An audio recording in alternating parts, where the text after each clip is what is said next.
마가복음 12장 13절부터 27절까지 내용은 두 가지의 논쟁에 대해서 기록하고 있습니다. 첫 번째로는 먼저 13절부터 17절까지 바리새인과 헤롯단 중에서 사람을 보내어 세금을 누구에게 낼 것이냐라는 이야기를 물었고, 예수님께서는 가이사의 것은 가이사에게, 하나님의 것은 하나님께 바치라고 답변하십니다. 두 번째로는 부활이 없다는 사두개인들이 예수님께 와서 물으되 이 형사 취수제라고 이야기를 하는데, 그 가문 가운데서 그 한 사람이 죽었을 때 그 과부를 그대로 놔두는 것이 아니라 그 형제의 집에 편입되게 함으로써 그 가문의 명맥을 잇게 만드는 이 결혼의 법이 있었는데, 이걸 극단적으로 적용해서 칠형제가 있었는데 첫째랑 있다가 죽은 사람을 둘째랑 결혼시키고, 둘째가 또 죽어서 셋째랑 결혼시키고, 또 죽어서 넷째랑 결혼시키고, 또 죽어서 다섯째, 여섯째, 일곱째, 그렇게 천국에 가면은 도대체 이 사람은 누구의 아내라고 불러야 되냐, 뭐 이런 극단적인 질문을 하는 거죠. 예수님께서 그들에게 너희가 생각하는 것과 지금 이 성경의 맥락이 좀 다르다. 너희는 이 워딩만 가지고 이 구절이 맞냐 틀리냐 뭐 이게 뭐 어떠냐 이야기를 하지만, 왜 이 명령을 줬는지 하나님의 마음과 하나님의 맥락을 니네가 모르고 있다. 부활의 때가 오면 인간이 상상하는 것과는 전혀 다른 정말 놀라운 교제와 사귐이 시작될 것이고, 이 결혼이라는 것은 그것을 위한 그림자일 뿐이지 이 결혼으로 모든 것이 이해되는 것은 아닐 것이다. 하나님은 죽은 자의 하나님이 아니라 산자의 하나님이다 라는 이야기를 하면서 오늘 말씀이 매듭지어지고 있습니다.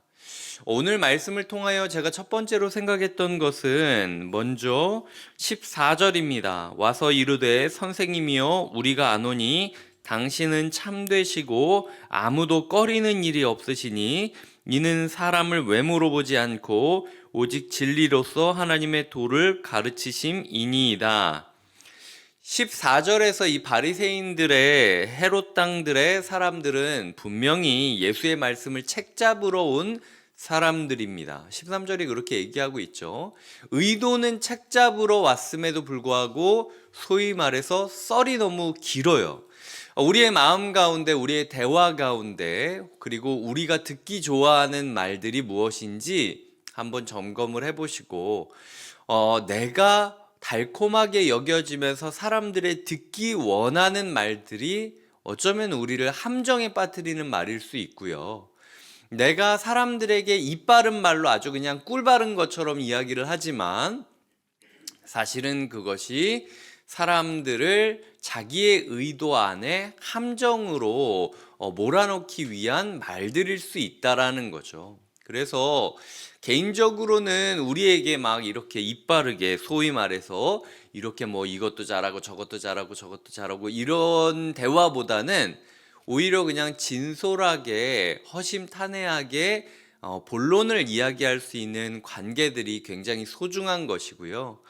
나의 대화 습관도 한번 점검을 해봐야 됩니다. 내가 나의 의도를 주입시키기 위하여 뭐 이렇다 저렇다 저렇다 이렇다 너무 과다하게, 이게 섬세하게 그 사람의 마음을 헤아리려고 하는 대화면 저는 괜찮다 생각해요.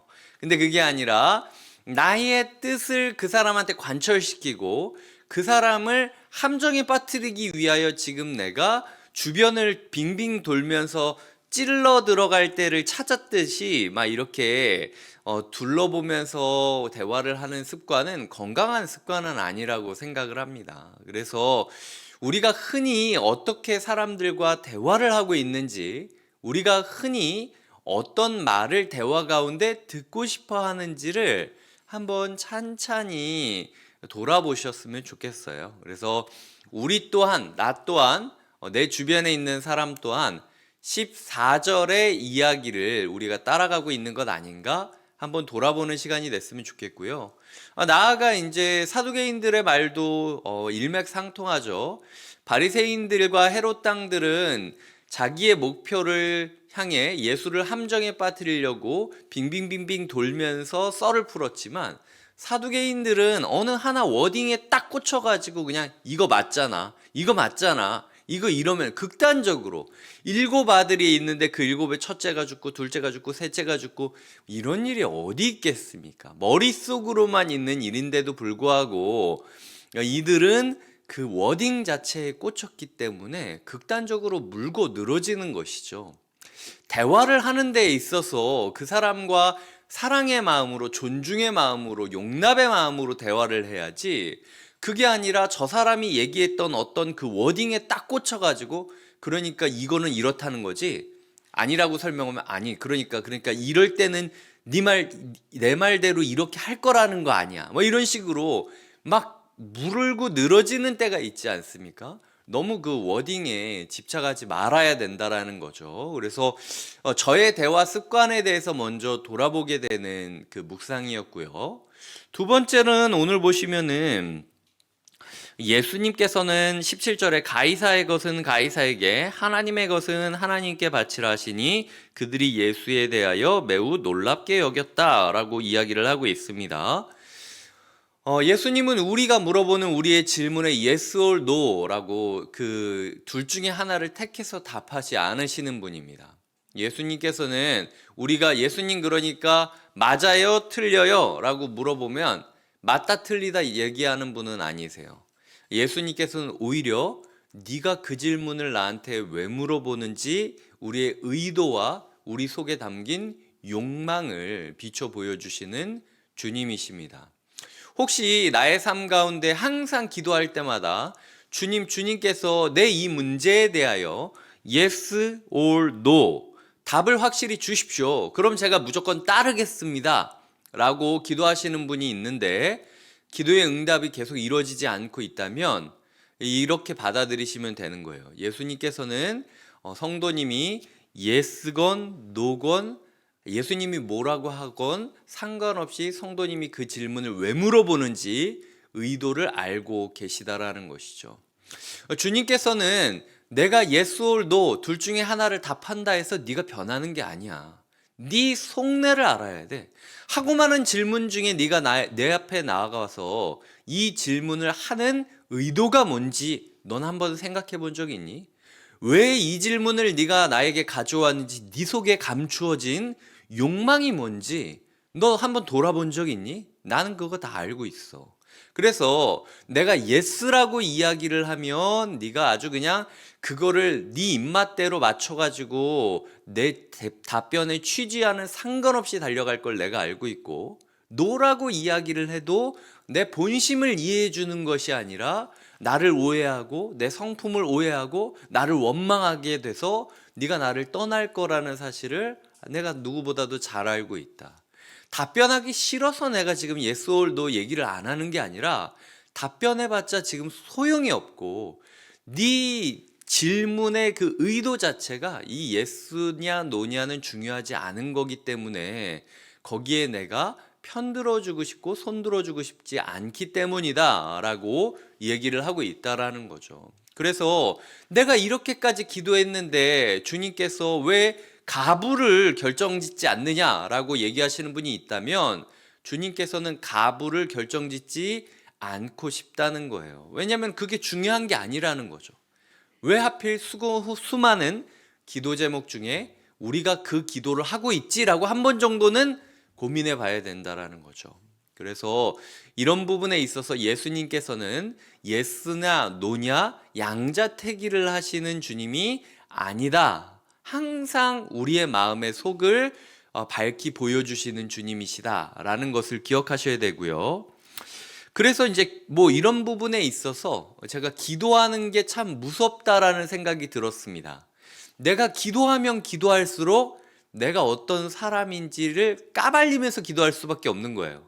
내 기도 제목이 내 수준을 뜻하는 거고, 내 기도 제목이 내 욕망의 방향을 뜻하는 거예요. 내 기도 제목이 예수님이 어떤 존재였으면 좋겠는지를 표현하는 것이기 때문에 그 사람이 지금 무슨 기도 제목을 하고 주님께 어떤 질문을 하느냐가 사실은 그 사람의 모습을 보여주는 거울이나 다름없다라는 것이죠. 그런 부분에 있어서 기도가 처하는 어떤 그 하나님과 우리 사이에 기도가 처하는 위치를 살펴보게 되었고요. 세 번째로는 24절입니다. 24절에 보면은 너희가 성경도 하나님의 능력도 알지 못함으로 오해함이 아니냐라고 이야기를 하고 있습니다. 아까 이야기했던 이 형사 취수제 맞는 것 같은데요. 계속 이렇게 형수랑 결혼하게 만드는 사실은 우리가 생각했을 때 윤리적으로 이게 되게 뭐야 이거 약간 이런 생각이 들지 않습니까? 지금 이 시대가 헤롯 왕의 시대잖아요. 헤롯 왕이 자기 형수랑 결혼한 사람입니다. 예, 그러니까 헤롯 왕의 입장에서도 사실은 이 시대 가운데서는 아니 세례 요한도 그렇고 그 형수랑 결혼한 게 잘못됐다고 하는데 아니 그냥 죽어서 결혼하나 그냥 결혼하고 죽나 이런 식으로 타협할 수도 있는 부분이라는 거죠. 근데 예수님께서 말하는 것은 이 율법을 준 이유가 뭐냐 생각을 해봐야 된다라는 것이죠. 성경이 이렇게 가문 안에서 결혼할 수 있도록 이야기를 한 거든요. 그 당시는 우리가 생각하는 법적으로 조치를 받고 여성도 인권을 존중받고 이런 시대가 아니지 않습니까? 야만의 시대였어요.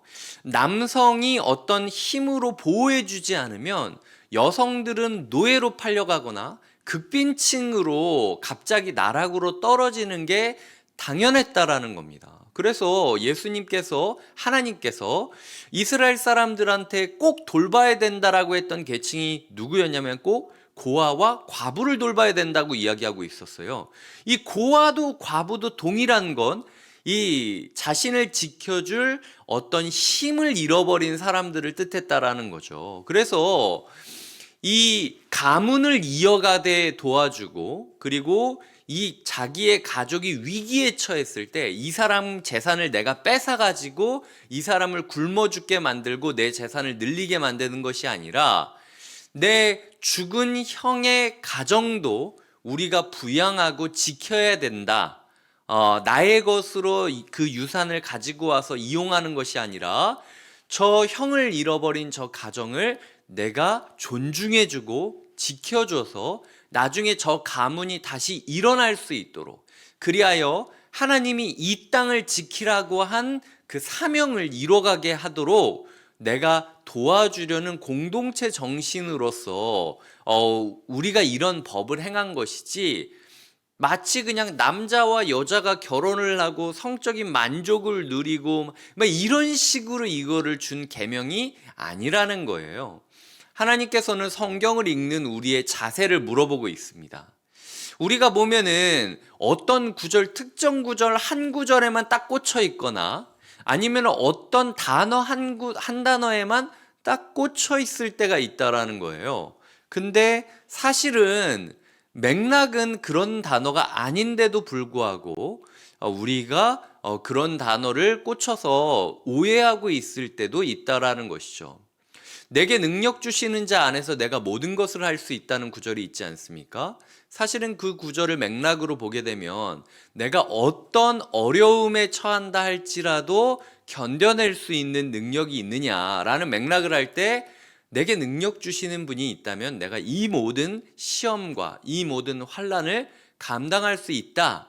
제가 기억하기로는 이런 맥락들을 우리가 빼먹고 그냥 그 구절만 딱 떼가지고 벽에다가 걸어놓고 휴대폰에다 저장하면서 괜찮다라고 얘기하는 건 예수님이 생각하시는 맥락과는 조금 다를 수 있다라는 거죠. 성경을 읽을 때 내가 원하는 단어만 생각을 하고 꽂히는 것이 아니라 조금은 넓게 보는 눈을 가져야 된다라는 것. 그래서 우리가 성경을 마가복음이라고 하면은 지금 사순절 기간에 마가복음 전체를 다루고 있지 않습니까? 이 마가복음의 전체의 흐름이 뭔지를 우리가 캐치해야지 이 어떤 단어에 꽂혀가지고 거기에만 우리가 몰두하는 게 좋지 않을 수 있다라는 것. 그래서 항상 흐름을 기억해야 된다라는 이야기를 드리고 싶다라는 거죠. 그 흐름 속에서 예수 그리스도는 그 사두개인들에게 하나님은 부활의 하나님이다. 하나님은 죽은 자의 하나님이 아니라 산자의 하나님이다 라고 이야기를 하면서 그 죽어버린 그 교리, 죽어버린 마음, 죽어버린 생각들에서 끝날 게 아니라 항상 날마다 살아서 운동력 있고 살아서 확장되어지고 살아서 더 풍성해지는 하나님의 말씀을 기대하고 하나님의 나라를 고대할 것을 우리에게 요청하고 있다라는 것입니다.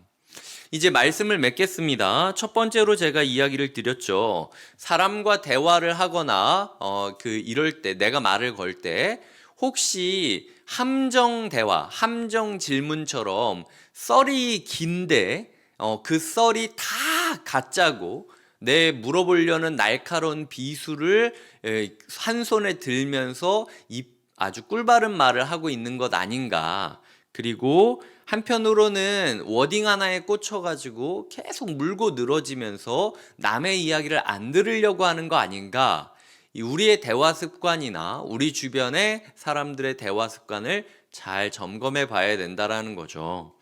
15절은 이런 태도를 가리켜 예수님이 성경이 뭐라고 하냐면 예수께서 그 외식함을 아시고 이르셨다. 결국은 그런 우리의 이중적인 모습, 이것을 외식이다라고 이야기를 하고 있다라는 거죠.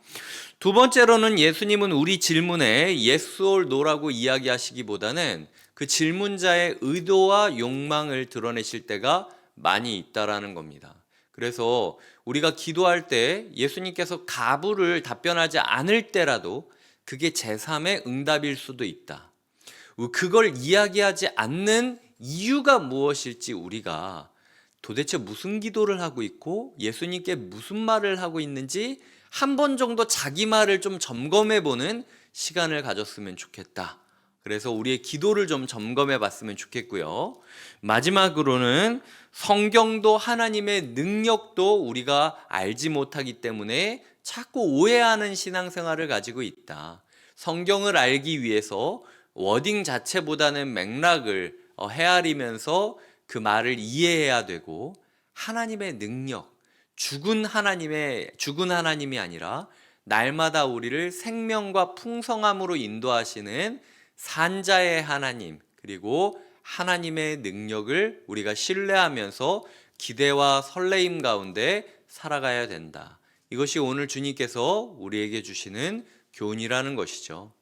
하나님께서 우리에게 부활을 기대하게 하십니다. 부활을 소망하며 오늘도 말씀을 묵상하고 기도를 하며 하나님께 질문하고 대화하기를 원하십니다. 이 귀한 시간을 논쟁하느라 아니면 자기의 주장을 관철시키느라 허비하지 마시고 우리가 하나님 앞에 겸손히 무릎 꿇고 말씀을 듣고 말씀을 배워가시길 주님의 이름으로 축복드립니다. 기도하시겠습니다. 하나님 아버지 감사합니다. 주님 우리에게 오늘 말씀을 주셨으니 이 말씀을 따라 우리가 살아가게 하여 주시옵소서. 감사하고 예수님의 이름으로 기도드립니다. 아멘.